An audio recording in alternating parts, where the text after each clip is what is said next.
Olá, está começando agora o Justiça para Todos. Confira os destaques de hoje.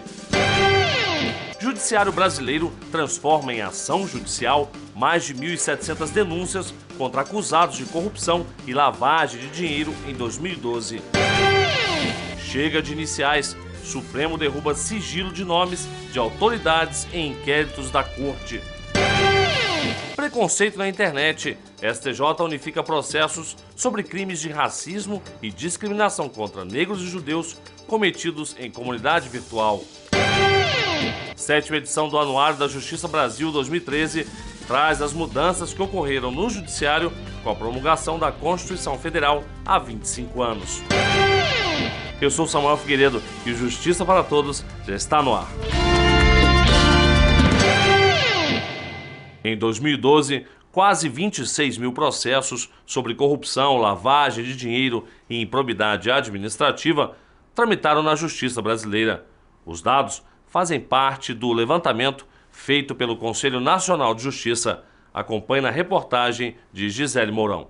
Depois de 14 anos, o novo texto que torna a Lei de Combate à Lavagem de Dinheiro mais rigorosa foi publicado no Diário Oficial. A nova legislação prevê que qualquer crime ou contravenção penal, como promoção do jogo do bicho e outros jogos de azar, pode ser considerado crime antecedente à lavagem de dinheiro. A grande mudança da Lei de Lavagem de Dinheiro aconteceu no ano passado, que ela passou a excluir o rol taxativo de crimes. Então, quer dizer, antes dessa alteração, existia um rol taxativo de crimes, os quais eram considerados antecedentes para a prática de lavagem. Crimes de organização criminosa, tráfico, enfim, etc. Hoje em dia, qualquer delito do qual possa provir dinheiro ou vantagem econômica é um crime antecedente para lavagem de dinheiro, desde da mais simples sonegação fiscal até a mais esdrúxula venda de entorpecente. Na antiga lei, apenas um grupo de crimes considerados graves, como por exemplo, tráfico de drogas, terrorismo e sequestro, era passível de gerar denúncia por lavagem. Os critérios de fixação da pena pelo juiz continuam sendo os mesmos, Ele tem que examinar as circunstâncias do artigo 59, que é a culpabilidade, a personalidade, o comportamento, enfim. Caso a caso ele vai olhar se há uma participação de maior ou menor importância para eventualmente até poder aplicar uma causa de diminuição da pena. Pela primeira vez, o Conselho Nacional de Justiça faz levantamento sobre crimes de corrupção, lavagem de dinheiro e improbidade administrativa. Os dados foram coletados juntamente com os tribunais durante o período de 1º de janeiro de 2010 a 31 de dezembro de 2011. O propósito era identificar como o judiciário brasileiro vem enfrentando as ações de improbidade administrativa e essas ações em que se imputa crimes contra a administração pública. Nós temos hoje identificado já pelas informações de levantamento estatístico dos tribunais de que um número muito grande de ações estão propostas, estão tramitando no Poder Judiciário, um número relativamente grande. Entretanto, temos números preocupantes no que diz respeito ao número de condenações, o número de julgamentos e o número de casos que operou-se a prescrição. Nós temos um número elevado de processos que foram atingidos com a perda da pretensão punitiva do Estado. A prescrição, por falta de um julgamento num prazo razoável, que constitucionalmente é exigido, deu causa à não observância desse dispositivo, a perda da pretensão punitiva do Estado. Segundo o estudo, apenas a Justiça Federal recebeu em 2012 o total de quase 350 denúncias contra crimes de corrupção e lavagem de dinheiro e 581 procedimentos judiciais sobre improbidade administrativa. 141 julgamentos de acusados de corrupção e lavagem de dinheiro foram julgados e 465 relativos à improbidade. 25 réus foram condenados definitivamente. No fim do ano passado, havia mais de 7 mil procedimentos em tramitação na Justiça Federal. Em fevereiro deste ano, a Secretaria-Geral do CNJ solicitou aos tribunais os dados relacionados a esses crimes. De acordo com o documento, Um dos objetivos da pesquisa é responder às indagações do Grupo de Ação Financeira Internacional, que avaliou de forma desfavorável as ações do Brasil contra o combate à lavagem de dinheiro, à corrupção e à improbidade administrativa. O GAF é um organismo internacional que reúne países com o propósito de fortalecer os mecanismos globais de prevenção e repressão do crime da lavagem de dinheiro. A pesquisa também pretende auxiliar a Estratégia Nacional contra a Corrupção e a Lavagem de Dinheiro na implantação de mecanismos de levantamento de dados e estatísticas nos órgãos engajados no combate a esses delitos. Ele vem a somar com essa estratégia de combate à corrupção, o propósito é esse, o propósito em favor das ações do Ministério Público em combate à corrupção, e eu acho que é a grande reivindicação da sociedade brasileira. Eu acredito, sinceramente, que se nós fizéssemos uma indagação, uma enquete, uma pergunta ao povo brasileiro, o que ele espera do Poder Judiciário, eu tenho certeza que ele responderia que espera que o Poder Judiciário acabe com o sentimento de impunidade que hoje o povo brasileiro percebe. Comissão da AJUF se reúne para elaborar sugestões ao Estatuto da Magistratura. O documento será encaminhado para o Supremo Tribunal Federal. Uma comissão do Supremo Tribunal Federal tem se reunido para definir o texto que se transformará no Estatuto da Magistratura. Para concluir o trabalho, a comissão solicitou às associações e entidades de classe que apresentassem sugestões para o novo estatuto que vai substituir a atual LOMAN.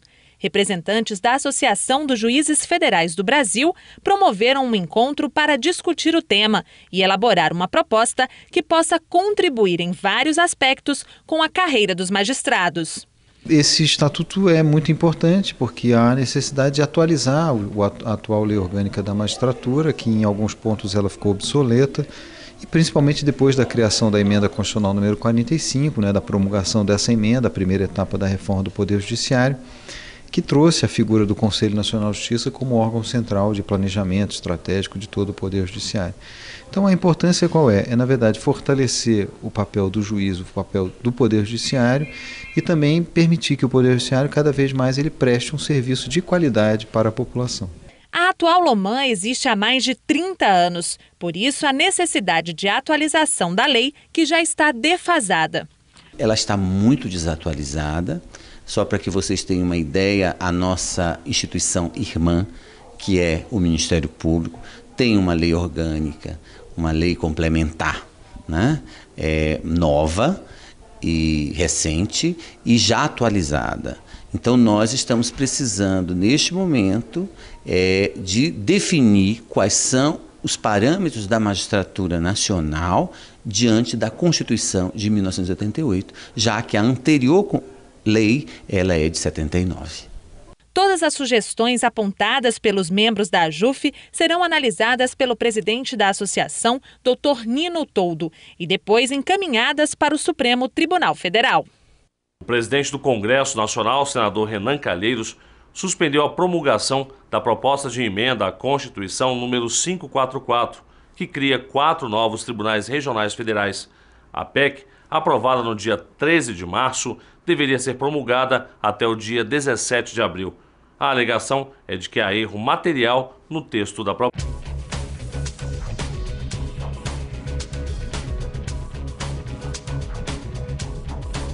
O Superior Tribunal de Justiça e o Conselho da Justiça Federal vão realizar entre os dias 6 e 8 de novembro o 4º Congresso Brasileiro dos Serviços de Saúde do Poder Judiciário. São 350 vagas oferecidas aos profissionais da área para debaterem ações de saúde assistenciais, preventivas e atividades periciais. As inscrições vão até o fim de setembro. Para mais informação, acesse o site do CJF. E veja a seguir, chega de iniciais, Supremo derruba sigilo de nomes de autoridades em inquéritos da Corte. E ainda nesta edição, STJ unifica processos sobre crimes de racismo e discriminação contra negros e judeus cometidos em comunidade virtual. É daqui a pouco no Justiça para Todos. O Qatar cartão Minha Casa Melhor é para quem já tem o Minha Casa Minha Vida do governo federal, poder comprar o que ficou faltando de móvel, eletrodoméstico e pagar menos. Ficou faltando o quê? Uma máquina de lavar. Tipo essa. Isso. R$850. Sabe quanto você ia pagar por aí? R$41 em 48 vezes. Com cartão Minha Casa Melhor, você vai pagar R$20 por mês. É menos que a metade. Casa nova, que delícia! O que é melhor? Ralação e barriga no tanque, meu amor. Nunca mais. Os ministros do Supremo Tribunal Federal derrubaram o uso de letras iniciais em nomes de autoridades denunciadas em inquéritos da Corte. Acompanhe os detalhes na reportagem de Roberta Lindenberg. A partir de agora, os investigados nos inquéritos e ações penais que chegam ao Supremo Tribunal Federal terão seus nomes completos divulgados no processo. Em sessão administrativa, por 7-4, a Corte decidiu derrubar o sigilo de nomes de investigados nos processos julgados pelo STF. Para a Associação dos Juízes Federais do Brasil, a medida vai garantir mais transparência no judiciário. É importante que o cidadão conheça as autoridades da República que estão sob investigação judicial, porque, inclusive, são autoridades que se submetem constantemente seus nomes ao escrutínio público, às votações públicas. Então, é necessário que a pessoa vote instruída, até sabendo que aquela autoridade está sendo investigada. Então, vai sim fortalecer o Poder Judiciário, vai fortalecer o mais importante, que é o Estado Democrático de Direito, aonde todo cidadão deve ser tratado de forma igual. O vice-presidente da AJUF destaca ainda que a mudança vai trazer mais confiança do cidadão para com o judiciário. Vai fortalecer a transparência, a publicidade com que o judiciário vem conduzindo os processos criminais e que tanto tem contribuído para combater a impunidade no país e ganhar a confiança da população, que ela tem um judiciário forte, um judiciário transparente e um judiciário disposto a enfrentar todas as questões que lhe forem trazidas. O sigilo só será mantido em casos especiais, em que o relator considerar necessário. Votaram a favor da derrubada do sigilo os ministros Aires Brito, já aposentado, Marco Aurélio Melo, Joaquim Barbosa, Rosa Weber, Carmen Lúcia, Celso de Mello e Teori Zavascki. Foi lançada em Brasília a 7ª edição do Anuário da Justiça Brasil 2013, que coincide com os 25 anos da promulgação da Constituição Federal. O conteúdo da obra traz as mudanças que ocorreram no Judiciário com a Carta Magna de 88. Nesta edição, o anuário traz uma análise do ano judiciário de 2012 e sobre pontos importantes da Constituição Federal. Ministros dos tribunais superiores, advogados e juízes estiveram presentes no lançamento. O anuário é instrumento de cidadania, né, que permite às pessoas conhecerem o Poder Judiciário, conhecerem seus atores, seus personagens, como pensam, como agem. É uma forma de democratizar e de tornar mais transparente o Poder Judiciário. E isso causa uma aproximação do cidadão com a justiça. E nada melhor do que celebrar isso com o aniversário da Constituição Brasileira, uma Constituição cidadã que quer que as instituições se aproximem da sociedade como um todo. É um instrumento que vem sendo atualizado há muitos anos e tem confirmado e tem garantido uma presença permanente e, eu diria, imprescindível nesse cenário hoje. Hoje, o anuário se tornou um instrumento de trabalho até, importantíssimo para todos os advogados do país, para todos os juristas, para todos os juízes, promotores que atuam no nosso meio jurídico. O anuário tem uma grande importância de mostrar um perfil dos magistrados para a sociedade, para os destinatários, para aqueles atores do mundo jurídico.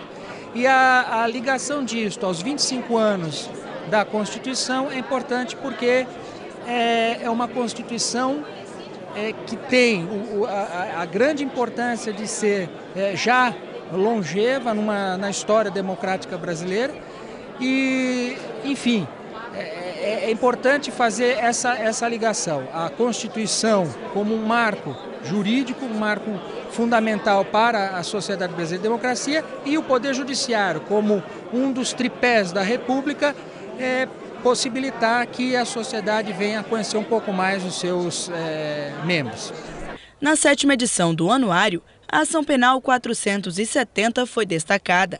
Além disso, ficou comprovado o aumento no número de processos nos últimos 25 anos no Judiciário. Segundo o editor executivo do livro, Maurício Cardoso, o anuário ainda conta com um mapa completo da Justiça brasileira e os perfis de todos os ministros do Supremo Tribunal Federal e dos tribunais superiores. O Anuário da Justiça 2013 coincide com os 25 anos da Constituição Federal de 1988 e reflete justamente o fenômeno provocado pela Constituição de 88, que foi a tomada de consciência do brasileiro dos seus direitos. Isso provocou uma explosão de direitos, é o que a gente diz na capa do anuário, e ao mesmo tempo provocou um grande aumento na demanda do judiciário brasileiro. Isso aí está refletido em números que o anuário mostra. Em 1988, deram entrada na justiça brasileira 350 mil novos processos. Em 2012, foram 26 milhões de novos processos. Isso significa que em 25 anos a demanda na justiça se multiplicou por 70 vezes. A publicação foi editada pela equipe da revista eletrônica Consultor Jurídico, com o apoio da Fundação Armando Álvares Penteado.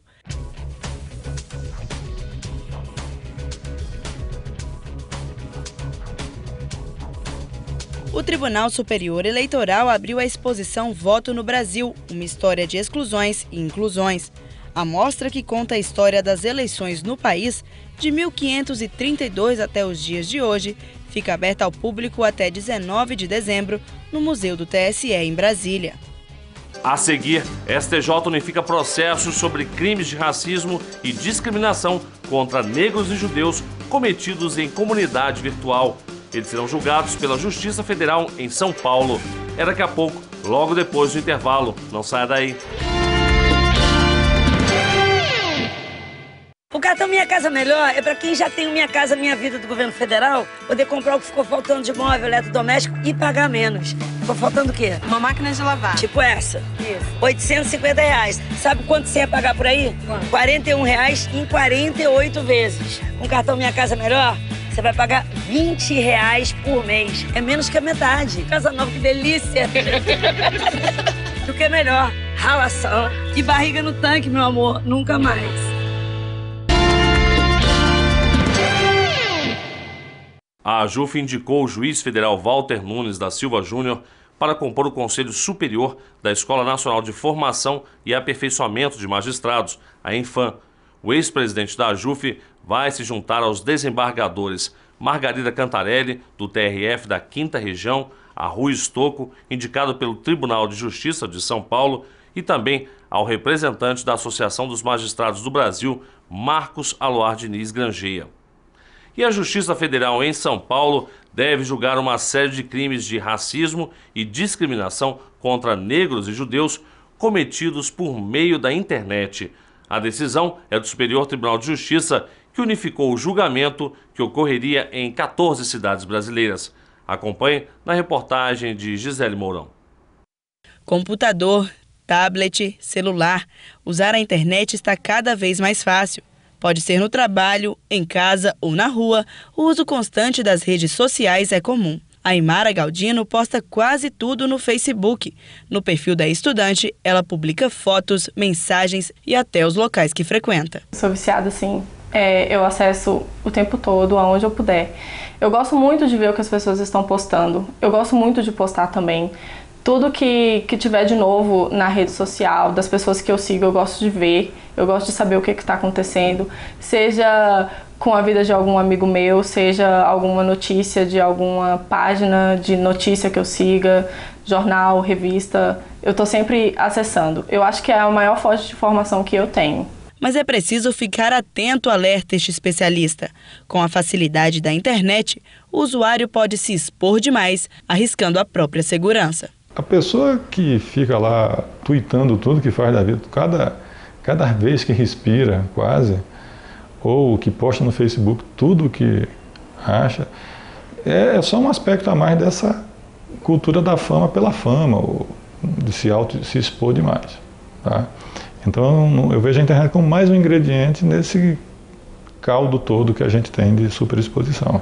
Então, muito cuidado com o que você posta ou com o que você deixa de colocar. Nós sabemos que a globalização traz um avanço das comunicações e um desses fenômenos é a rede mundial de computadores. Agora, ela possui pontos que são favoráveis a uma sociedade que seja justa, uma sociedade ordeira. Agora, através da rede também você pode praticar crimes, né? Até um determinado momento histórico, tudo cabia no bom e velho estelionato, artigo 171. Com a evolução da legislação, nós temos hoje crimes cibernéticos, nós temos a lei que trata de fraudes na internet. Outro cuidado que o usuário da internet deve tomar é com a publicação de opiniões sobre pessoas. A Aymara afirma que mesmo publicando muita coisa no Facebook, sempre toma cuidado para não falar nada que ofenda terceiros. Eu tomo muito cuidado com a questão de disseminar preconceito, de dizer alguma coisa que possa ofender alguém, seja questão de homossexualismo, seja questão de racismo. Eu gosto muito de dizer a minha opinião. Gosto de falar o que eu penso, o que eu acho a respeito de um assunto, seja ele polêmico ou não. Mas eu também tomo cuidado para que as pessoas que estão à minha volta não se sintam ofendidas com o que eu estou dizendo. Eu procuro dizer da melhor forma possível, sendo a minha opinião contrária dos outros ou não. Eu gosto que as pessoas saibam o que eu penso, mas que eu penso aquilo com total respeito. A internet, a gente pode falar claramente que ela é um veículo de comunicação de massa. Você vai atingir um número considerável de pessoas. Pessoas que você conhece, pessoas que você não conhece. Tá? E você pode acabar chegando em alguém que, no mínimo, discorda do que você fala. E algumas condutas ofensivas são tipificadas como criminais na nossa legislação. Expressões de racismo, de discriminação. Isso aí tem tipificação. Então, coisas que talvez as pessoas digam na sua intimidade, elas acabam colocando isso em público, por não ter uma consciência clara de que a internet está sendo vista por, literalmente, Deus e o mundo. Tá? Então, você pode incorrer em chegar em alguém que vai se sentir ofendido. Uma série de crimes envolvendo o racismo e a discriminação contra negros e judeus por meio da internet deverá ser julgada na Justiça Federal em São Paulo e não mais em 14 cidades brasileiras. O Superior Tribunal de Justiça entendeu que os crimes são isolados, mas são relacionados pelo mesmo fato.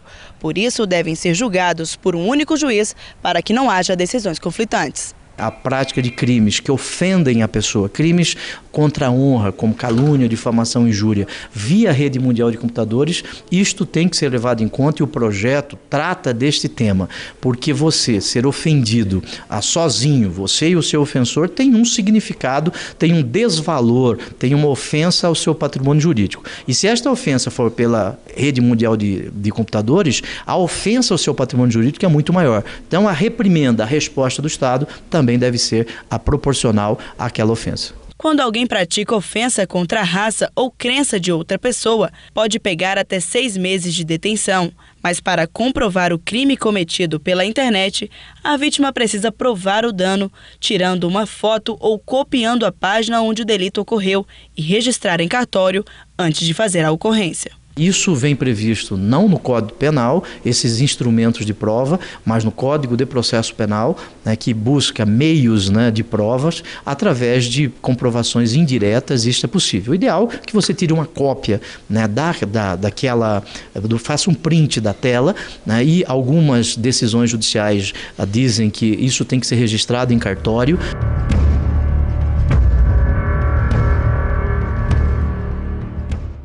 Você pode também assistir o Justiça para Todos na página da JUF na internet ou no canal da associação no YouTube. O endereço é www.youtube.com/tvajuf. E o Justiça para Todos de hoje termina aqui. Obrigado pela sua companhia e até o nosso próximo encontro.